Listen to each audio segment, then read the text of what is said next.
Hello everyone, আসসালামু আলাইকুম। Welcome to our page Rupali's blog. আজকে আপনাদের সঙ্গে শেয়ার করতে চলেছি আমার আম্মুর হাতের সবজি দিয়ে পাঁচমিশালি শুটকি মাছ রান্নার রেসিপি। তো চলুন শুরু করা যাক, বাকিটা আমরা আম্মুর মুখ থেকেই শুনবো। প্রথমে গ্যাসটা জ্বালিয়ে দিলাম। এখন পাঁচমিশালি শুটকিটা একটু টেলে নেব।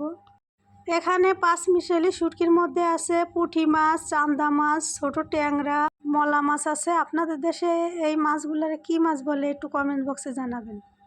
এরপর একটু পানি দিয়ে দিলাম ভালোভাবে পরিষ্কার করার জন্য। এখন চলে যাব রান্নায়। প্রথমে কড়াইতে তেল দিয়ে দিলাম।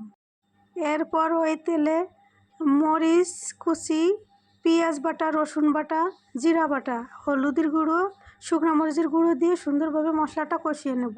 এখন অল্প একটু পানি দিয়ে দেবো কষানোর জন্য। ওই মশলাতে সামান্য একটু লবণ দিয়ে দেব। দেওয়ার পরে কেটে রাখা লাউ শাক দিয়ে নেড়ে চেড়ে নেব।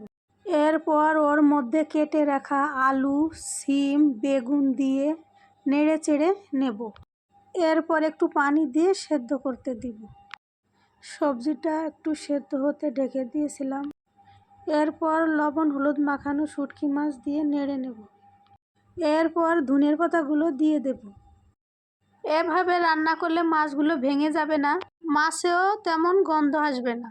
এরপর নামিয়ে সুন্দরভাবে পরিবেশন করুন। এভাবেই হয়ে যাবে আমাদের পাঁচমিশালি শুটকি রান্না। ভিডিওটি ভালো লেগে থাকলে পেজটি ফলো করবেন। আর আপনারা কে কেমন রান্না পছন্দ করেন কমেন্ট বক্সে জানাবেন।